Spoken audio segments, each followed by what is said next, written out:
ఏ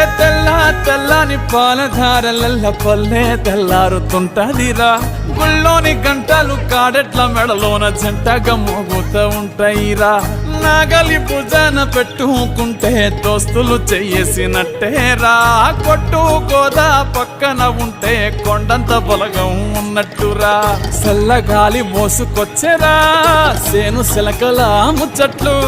దారి పొడుగు చెట్ల కొమ్మలా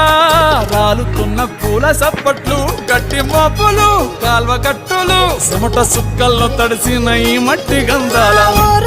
పల్లెటూరు దీని తీరే అమ్మ తీరు